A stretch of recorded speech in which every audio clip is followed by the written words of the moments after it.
They told me to pack my bags because I didn't belong. His mother looked me in the eyes and said, "You're not even family. You were just convenient." I didn't scream. I didn't beg. I walked away with nothing but my purse. But I also walked away with a secret. Because while they kicked me out, I was already on the deed. And they were trespassing. They told me to pack my bags, like because I didn't belong. His mother looked me in the eyes and said, "You're not even family. You were just convenient." I didn't scream. I didn't beg. I walked away with nothing but my purse. But I also walked away with a secret. Because while they kicked me out, I was already on the deed. And they were trespassing. I remember the sound of the front door slamming shut behind me like a judge's gavel. The click of the lock was their final sentence, exile. It wasn't just a breakup. It was an erasure. His mother stood behind the door, smug and certain that she had won. But she didn't know the paper I had tucked away. She didn't know the truth I had carried in silence. It started 2 years before that day, when I met Eric. He was charming in that effortless way, like someone who didn't know the kind of spell he cast. We met in a bookstore. I reached for the same copy of The Great Gatsby, and he let me have it, then asked me for coffee. Classic. And it worked. Within 6 months, I'd moved into his family's second home. It was supposed to be temporary, just until we figured things out. His father had passed years ago, and the house had been passed down to Eric and his mother jointly, or so I thought. What I didn't know then was that his mother had never accepted me. She smiled when Eric looked, but scowled when he didn't. Every conversation with her felt like walking through a maze of eggshells and landmines. I wasn't good enough, though she never said it out loud. She didn't have to, didn't have. Still, Eric loved me, and that was enough, for a while. When Eric took a year-long overseas assignment in Germany, he asked me to stay in the house. It's ours now. He told me one evening, as we sat under the porch light, "I added you to the deed today. I want you to feel secure, like this is your home too." I cried. Not because I needed the house, but because someone finally made me feel like I belonged somewhere. But he never told his mother, and when he left, the storm began. It started subtle passive-aggressive notes on the fridge, comments about freeloaders at the dinner table when her friends visited. Then it got worse.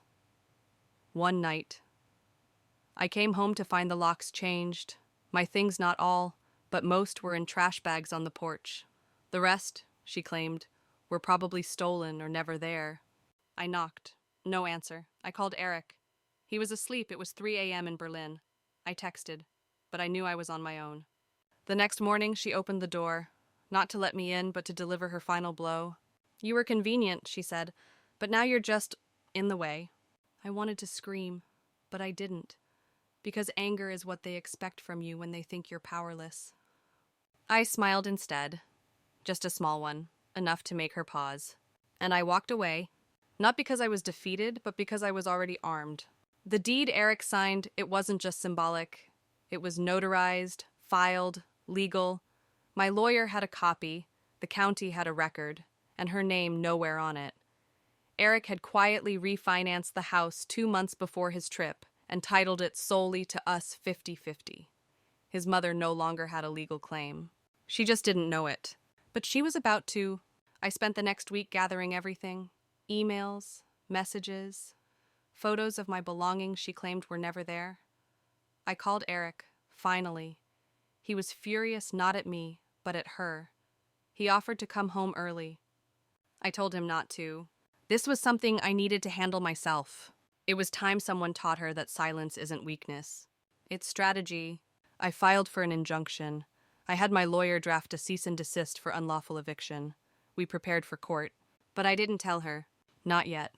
I wanted her to enjoy the illusion of victory just a little longer. To host her book clubs. To brag to her friends. To bask in her perceived control. Because soon, she'd be getting a notice she couldn't ignore. One backed by the full weight of the law. One that would tell her, in cold legal terms, that she was the one who didn't belong. And I wasn't just back. I was coming for everything. The court date came faster than I expected. She walked in with her chin high, dressed like she was above it all. Her daughter, Melissa, came too, the same one who once borrowed my dresses and never returned them. They thought it was a misunderstanding, a spat, something a judge would brush off. But when my lawyer stood up and handed the judge the title records, their smiles vanished. "Your Honor," he said, calm as ever, "my client is the co-owner of the property. This was a wrongful eviction. The defendants are, in fact, trespassing." The judge adjusted his glasses, looked at the papers, then at her. "Is this accurate?" he asked. She stammered, for once. The woman who always had something to say said nothing. Melissa tried to argue, but she's just the girlfriend, but the judge raised his hand. "The court recognizes the documentation," he said. "Eviction was unlawful. Plaintiff has the right to immediate occupancy. Defendants have 72 hours to vacate." It was quiet after that. No smugness and no snide remarks, just silence. I walked past her on the courthouse steps, my heels echoing on the stone. She looked at me like I was a ghost. I didn't say a word. 3 days later, I returned with a locksmith and the sheriff. She was gone. The rooms were empty, except for a few broken picture frames and the smell of lemon-scented denial. I stepped back into the kitchen and my kitchen sea and placed my purse on the counter. It was over. No shouting, no begging, just paper, proof, and power. Eric came back a month later. He held me in the doorway, whispered "I'm sorry," more times than I could count. I forgave him, but I never forgot. Because the truth is, they didn't just kick me out of a house. They tried to erase me from a life I helped build. But I came back, and this time, I made sure my name was the only one that mattered. Not just on the deed, but in their memory, forever. Eric didn't know what his mother had done until I told him, and even then, he couldn't believe it. She did what he asked over the phone, his voice distant and cracked by the Atlantic. "But I left you the house. You're on the deed." "I know," I whispered. "That's the only reason I didn't fall apart." He stayed silent for a moment, and I could tell even from across the ocean that he was trying to piece together the same question I had lived through for weeks. How could someone be so cruel and so confident? The answer wasn't in what she knew, it was in what she thought I didn't know. She believed I had nothing. She thought she could erase me with a lie, that I wouldn't fight back, because I never had. I'd always taken the high road. I let the snide remarks go. I forgave the accidental exclusion from family dinners. I said nothing when she gifted Melissa my grandmother's necklace I left on the vanity. But silence is not weakness. Sometimes silence is a setup, and she walked right into mine. But when Eric first suggested putting me on the deed, I laughed. "That's too much." I said, "People don't just give away half a house." He leaned over the kitchen island, eyes soft. "You're not people. You're the woman I want to build a life with. And this is just paper. What we have is bigger." He had always been thoughtful like that, but also naive. He didn't realize that just paper was the only language his family spoke fluently. The moment I saw my name on that title, I knew I needed protection. Not from Eric, from the silence around him. So I did what she never expected. I made copies. I filed things officially. I talked to a real estate attorney, had the signatures verified, and ensured that nothing, not even a forged claim, could undo it. So, while Eric was away, I played the role she expected. Quiet, obedient, invisible. But behind that, I was watching, documenting. She complained to friends that I was mooching while I was paying half the utilities. She gossiped in the salon that I was trying to trap Eric while he was the one sending me love letters from Berlin. She told the neighbors I didn't work, ignoring the Etsy shop I built from scratch that now brought in more income than her monthly pension. I said nothing, because every word she spoke dug her deeper into a narrative that would collapse on her head. The day after court, Eric's mother posted a photo online. A picture of her in front of her house. Caption, "Victory is silent." The irony nearly made me laugh. 2 hours later, her phone lit up with a notification, a legal notice served via email and print. Another 24 hours, and she was served in person. I wasn't there when she opened it. But I imagine the silence in that house was deafening, because the truth she buried for months had finally risen. And this time, it had my name on it. Eric arrived back home 3 weeks later. He had tried to speed up the contract termination overseas, but bureaucracy moved slow. Still, when he walked through the front door, our front door, and saw me standing there, He looked like he'd been holding his breath for a year. "I'm sorry," he said again, his voice breaking. "I never thought she'd do that to you." I didn't hug him right away. I needed to look him in the eyes and know he understood. I needed him to feel the quiet fire that had kept me standing when his family tried to crush me. "You left me here with them," I said softly. "I know," he replied, "and I'll never forgive myself." We sat on the porch that night, under the same light where he had once promised me safety. He listened as I told him everything, not just about his mother's betrayal, but the bruises it left on my dignity. He didn't interrupt. He just held my hand tighter each time I paused. The weeks that followed weren't loud or dramatic. They were deliberate. Eric met with the attorney and added a clause to the property: no transfer, no leasing, no sale without mutual consent. We rewrote the estate terms. We registered mutual ownership in the county database, locking the structure tighter than a vault. His mother tried to call him. He didn't answer. Melissa sent a letter, something about family misunderstandings and forgive and forget. I didn't reply, because you can't rebuild bridges from ashes. You have to start new roads. And we did. There's a certain clarity that comes after being erased and surviving it. You start seeing people for who they really are. Eric wasn't perfect, but he was real. He never denied what happened. He didn't try to excuse it.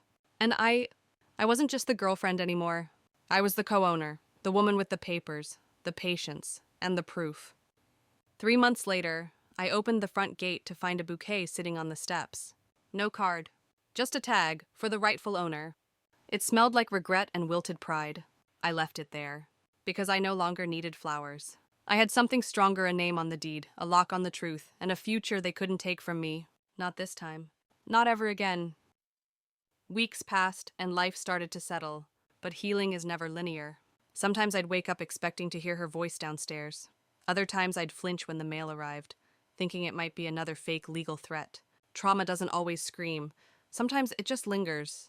One morning, while sorting through a drawer, I found a photo. It was the 4 of us: me, Eric, his mother, and Melissa, taken at a barbecue the first summer I moved in. They were all smiling. I was too.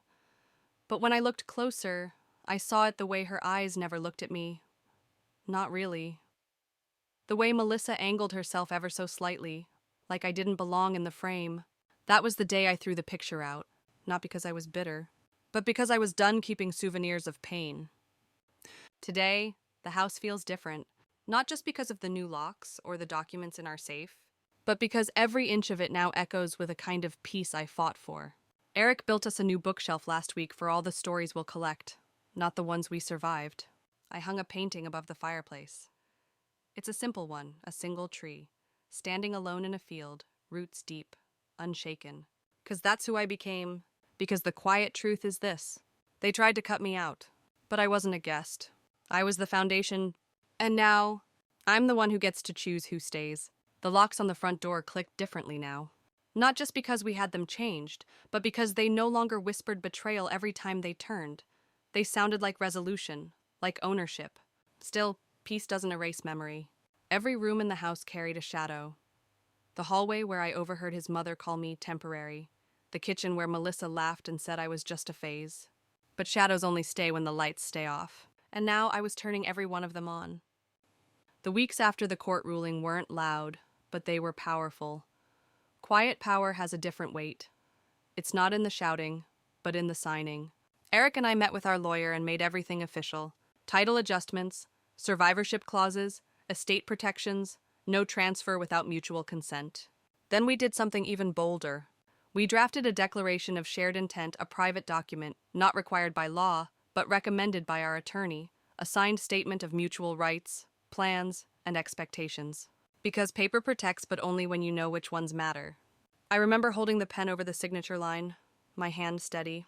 This time, I said, "No one's erasing me." Eric nodded. "No one ever will again." But there was still unfinished business. I didn't want revenge. I wanted accountability. So we requested full property audits. We found discrepancies, withdrawals Eric's mother had made years ago against the house's value, undocumented and hidden. They weren't illegal, but they were unethical. The attorney called them quiet theft. Eric called them betrayal. I didn't call them anything. because names didn't matter anymore. What mattered was this. She'd tried to use the house to control me. Now, that same house had become her undoing. A few weeks later, a letter arrived. Not from her, but from her lawyer. A request to discuss potential reconciliation, with vague legal phrasing about dignity, closure, and family understanding. I laughed. They still thought this was about hurt feelings, but it never was. It was about erasure, about entitlement, about rewriting the story and expecting me to disappear quietly. Well, I didn't disappear. I documented. I preserved, and I signed everything they thought I didn't know. I had it all in writing. Eric didn't respond to the letter. Neither did I. Our silence was our answer. Instead, I asked my attorney to send over a certified timeline documenting every communication, every instance of financial access, and every step of her attempt to evict me from a home she no longer legally touched. It was surgical. 2 weeks later, her legal team withdrew the reconciliation offer. No apology, no acknowledgement, just silence, the kind you hear right before a storm collapses on itself. I wasn't surprised. They weren't used to women like me, women who don't scream, don't retaliate, but write everything down, file it twice, and wait. Or, one afternoon, I opened the storage closet to clean out the last remnants of her presence. Inside was a box labeled Melissa, Kitchen. I opened it out of curiosity. Inside were wine glasses, half-used candles, a photo frame, and at the very bottom, a folded letter.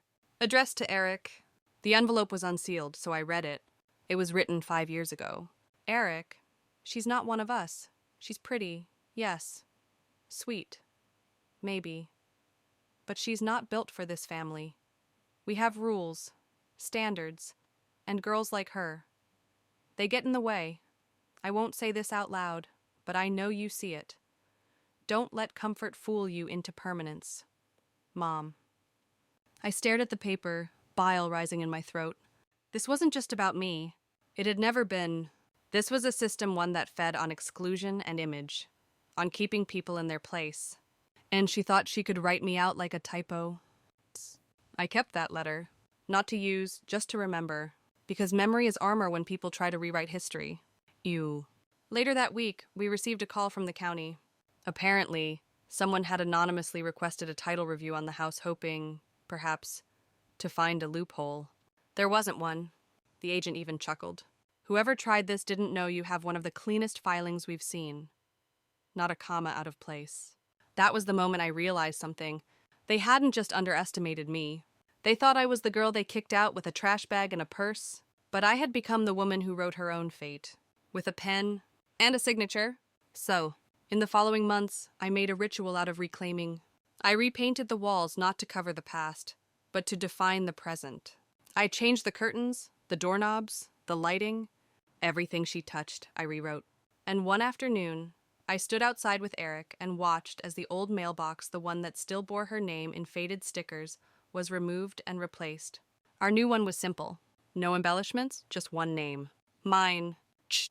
I started writing again, not for them, for me. Journaling every day, reflecting on the journey, from fear to fire, from silence to strength. One entry read, "They mistook my kindness for fragility. But I've learned it's the quiet ones who build the strongest walls and the sharpest pens." Months later, I bumped into Melissa at the farmer's market. She looked thinner, tired.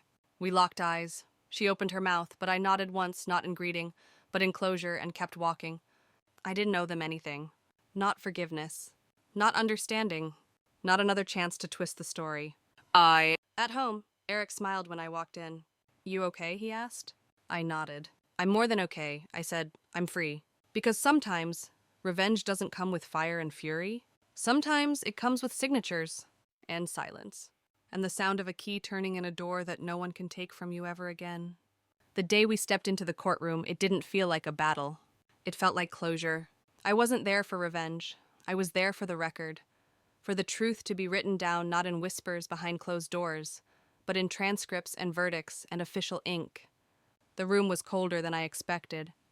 Neutral walls, stiff chairs, echoes of other people's pain.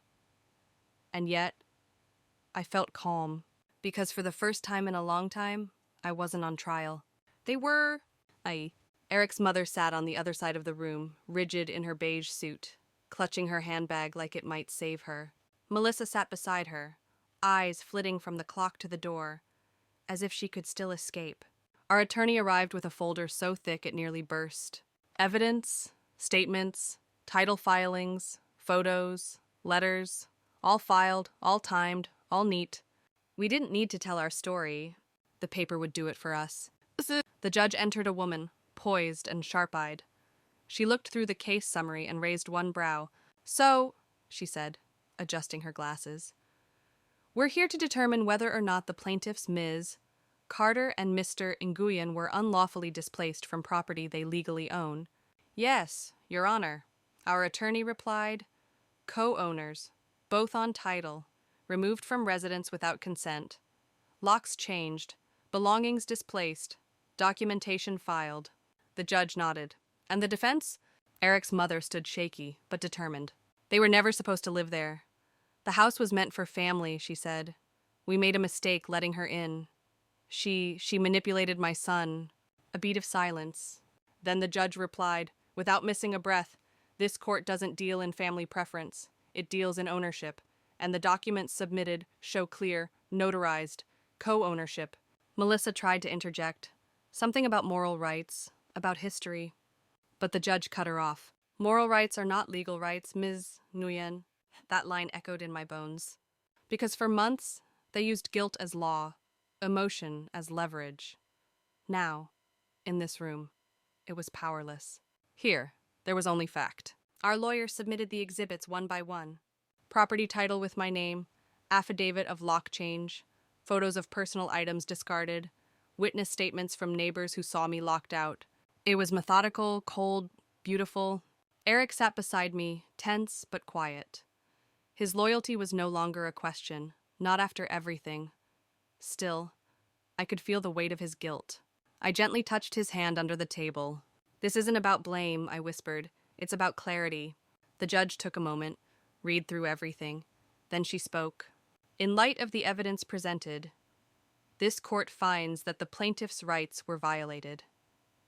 The removal from the property was unlawful. The defendants are hereby ordered to vacate the premises within 72 hours. There it was. No drama, no screaming, just law. Melissa gasped. Their mother looked like she might collapse. But I sat straighter. Furthermore, the judge added, all belongings of the plaintiffs are to be returned in original condition or compensated at market value. So, after the session, as we left the courtroom, I heard Melissa's voice behind me. "You could have just let it go," she hissed. "We're family." I turned, slowly. "You reminded me I wasn't." I said, so I acted accordingly. She had no reply. "Because what do you say to the woman you tried to erase, when she comes back with proof?" That night, we opened a bottle of wine we'd been saving. Not to celebrate their loss, but to honor our survival. It wasn't about winning. It was about being seen. He toasted me with a smile. "To signatures." I raised my glass. "To silence," I replied, and how loud it can get when it finally speaks. 2 days later, a sheriff's deputy arrived at the house. It was raining. Fitting, I thought. Some endings deserve thunder. Eric's mother stood at the doorway, an umbrella shaking in her hand. Melissa carried a box marked, fragile, probably full of memories they thought were theirs to keep. The deputy handed her the court order. She didn't argue, just read it, blinked, walked away. They left without another word. I stood behind the curtain and watched them go. Not out of spite, out of completion. That chapter was over. Sade. When I stepped outside, the porch felt different. Bigger, somehow. I took a deep breath, walked to the mailbox, the one with my name on it, and retrieved the final piece of the puzzle, a notarized receipt, filed by the court, affirming possession. It wasn't just paper. It was peace. But we spent that evening reclaiming the space. Moved furniture, burned sage, played music loud. I danced barefoot in the living room, laughing until I cried. Because the truth was this. They tried to make me a ghost in my own home. But ghosts don't file lawsuits. And I wasn't haunting. I was returning, with ink, with grace, with finality. The mine. Weeks later, a letter came from the county clerk's office. Just a routine formality updated record of ownership. But this time it had only 2 names on it. Eric Nguyen and mine. No footnotes, no exceptions, no asterisks. Just two names. Side by side, right where I belonged. There's a sound a door makes when it closes behind you for the last time. It's not loud, it's not dramatic. It's quiet. Like a sigh after holding your breath too long. That was the sound I heard when the sheriff closed the door behind them, behind her. Behind Melissa. Behind everything they tried to claim. And just like that, they were gone. I stood in the entryway, alone. The walls looked taller, the windows wider. Everything they touched still carried a faint echo, the shadow of judgment, of cold dinners, of whispers behind my back. But I had a plan for all of it. One by one, I opened the windows. Let light flood every inch. No more secrets, no more surveillance, just sun. I changed the locks that same day, not because I feared they'd return, but because I needed the click of that final lock to feel mine. We hosted our first dinner party that weekend. Just a few close friends, the kind who knew what I'd been through without needing every detail. There was laughter, there was wine, there was peace. Melissa had once said I didn't know how to belong in a family, but that night I realized something. You don't need their version of family to be whole. You just need truth, and people who see you. Eric sat beside me, his hand warm against my knee. He still carried guilt, it sat in his shoulders, in the way he asked twice if I was okay. I forgave him long ago, because he did something his family never could. He saw me, not as a convenience, not as a threat, as a partner, and that's all I ever needed. The house was just a symbol, but oh, what a powerful one it became.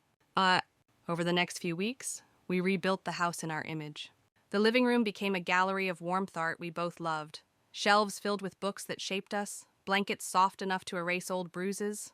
The guest room, once Melissa's, was repainted soft green and filled with plants. New life. No ghosts. Every change, every nail and brush stroke felt like a declaration. I am still here, and this house is still mine. One afternoon, while organizing the attic, I found a box I didn't recognize. Tucked away in the corner, behind old insulation and forgotten junk. Inside, a journal, leather-bound, weathered. Her name engraved on the cover. Eric's mother. I hesitated, then opened it. Pages of thoughts. Some cruel, some broken, all honest. One entry caught me off guard. I never knew how to love someone like her. She reminded me of the girl I once was the one they told to quiet down, to be small, to disappear. Maybe that's why I hated her. She refused to shrink. I didn't cry, but I did sit there a long time, because sometimes the people who hurt you are just mirrors of their own hurt. It didn't justify anything, but it explained more than I expected. So I kept the journal, not to forgive, not to remember, but to remind myself that survival isn't always about fighting. Sometimes it's about refusing to vanish. 6 months later, I stood in front of the house again, alone. This time, with keys in my hand and peace in my chest. I took one last breath and placed a new welcome mat by the door. It didn't say home sweet home. It said, I belong here. On the anniversary of the court ruling, I threw a small gathering, not a celebration, a reflection. We lit candles on the porch, each one for a truth that had once been buried, one for the lies they told, one for the silence I kept, one for the signature that saved me, and one for the woman I became. A friend asked me halfway through the evening, would you do it all again? I thought about it. The humiliation, the exile, the legal battles, the quiet rage, the long nights wondering if I was wrong to fight. And I said, yes. Because I lost illusions, not love. Because I traded fear for freedom. I still keep the original deed framed in my study. Not to show off. To remind myself that I mattered enough to fight for. So, now, every time I turn the key in the front door, I smile. Because once, they tried to lock me out of my own story. And now, I write every chapter, with my name on every page,